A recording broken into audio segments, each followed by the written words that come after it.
Bonjour, je vais vous montrer comment fonctionne le registre des déchets. Donc, premier onglet sont les extraits réglementaires. Deuxième onglet, c'est sur l'utilisation du registre des déchets.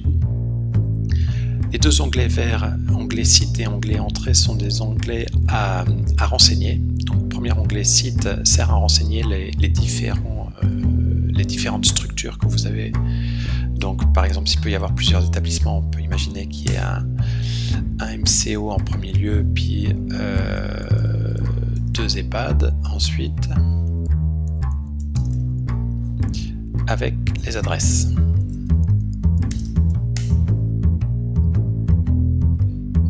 Voilà. Si toutefois, donc le tableau fait 5 lignes, si toutefois c'était pas suffisant, il faut aller attraper le triangle bleu qui est sur le côté et tirer pour rallonger un certain nombre de lignes au tableau pour pouvoir remplir le tableau. Si ce n'était pas fait et qu'il y avait des données qui étaient saisies en dehors du tableau, elles n'apparaîtraient pas dans la suite du tableur. Ensuite, il faut rentrer les données. Alors, c'est rangé, il y a les DASRI, les DIMET, donc les médicaments, DOM, donc c'est les déchets ménagers, les DIB et le recyclage, tout ce qui est déchets alimentaires, les D3E et tout ce qui est déchets chimiques. Alors bien sûr, c'est une liste non exhaustive, donc s'il vous manque des données, il faut aller les chercher. Donc vous allez avoir les déchets, le code du déchet qui est important, la personne qui va être référente sur le site pour traiter ce déchet. Ça peut être la même personne qui traite tous les déchets, comme il peut y avoir plusieurs personnes. Ensuite, il faut nommer et renseigner le prestataire qui vient collecter le déchet, donc c'est le transporteur. Nom et adresse du prestataire, donc de l'entreprise, et un nom et adresse de l'entreprise qui traite le déchet, la façon dont le déchet est traité, avec le code de traitement. Alors à ce propos, vous avez dans le tout dernier onglet traitement des déchets les différents types de traitement, donc c'est normalisé, avec le code qui s'y réfère. Donc lorsque vous êtes en entrée, vous choisissez ici à l'aide d'un menu déroulant ce que vous voulez, par exemple biométhanisation, et bien il va vous renseigner automatiquement le code. Là en l'occurrence c'est du DASRI, donc on va remettre incinéré.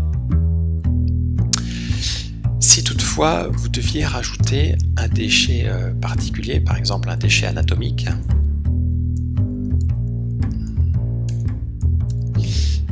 voilà, il va vous falloir renseigner le code du déchet. Alors pour ce faire, il faut cliquer sur le bouton nomenclature des déchets qui va vous ouvrir, si vous avez une connexion internet, qui va vous amener directement à ce document qui classifie tous les déchets.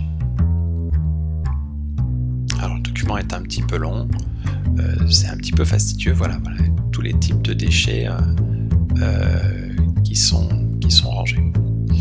Donc pour faire une recherche, CTRL F, et je vous propose d'aller chercher anatomique, et vous voyez, il vous met automatiquement. Alors s'il y avait plusieurs choix, vous pourriez naviguer sur les différents choix, mais là il n'y en a qu'un, déchets anatomiques et organes, donc c'est bien ça dont on parle, y compris sac de sang et réserve de sang. Donc c'est 180102. Donc on revient sur le code du déchet, 180102. Voilà. Et donc tous les déchets anatomiques pourront être renseignés.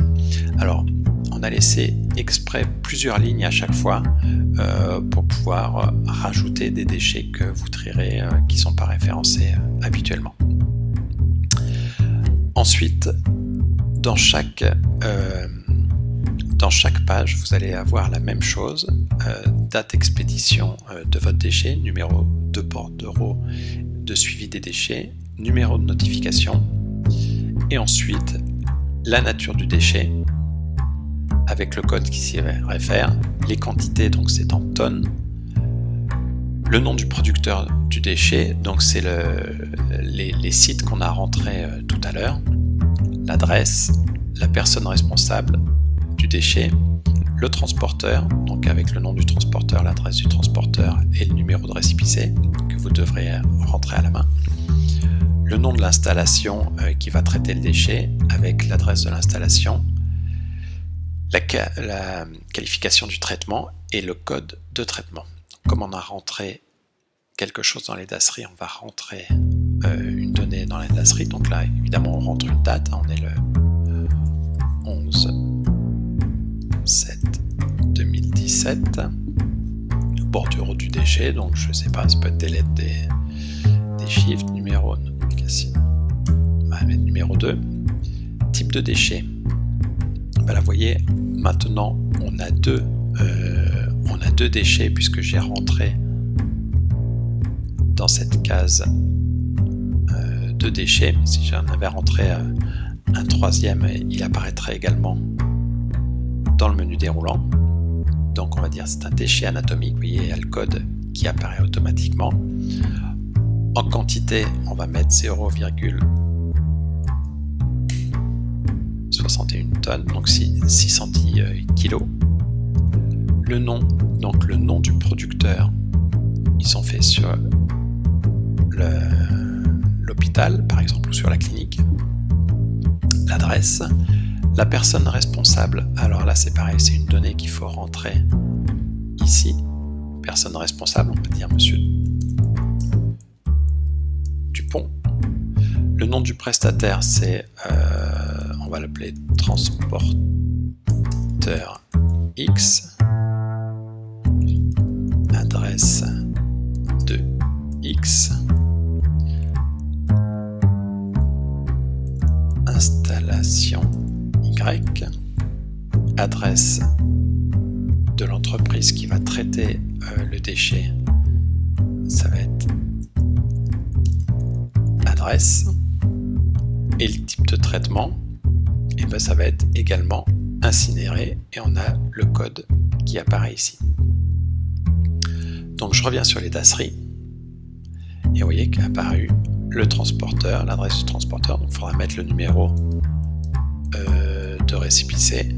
J'ai mis un numéro au hasard. Le nom de l'installation, l'adresse de l'installation, incinéré, code du traitement. Voilà. Et donc là, vous avez à chaque fois les données qui se rentrent au fur et à mesure. Il vous reste, vous, juste à choisir la date d'expédition, bordereau du suivi, numéro de notification. Vous sélectionnez déchets anatomiques, vous rentrez les quantités et vous voyez qu'automatiquement, toutes ces données-là ne sont pas à remplir à chaque fois. MCO, et vous avez juste ce qui est en blanc à renseigner. Voilà, et la même chose à faire pour les médicaments, pour l'alimentation, les déchets d'électronique et électrique et la chimie. Donc vous avez un bouton pour revenir ici pour faciliter la navigation et en cliquant là vous revenez sur l'onglet DASRI. L'aspect réglementaire ou le bouton utilisation vous ramène directement aux deux pages et celui-ci vous amène sur la vidéo que vous êtes en train de voir.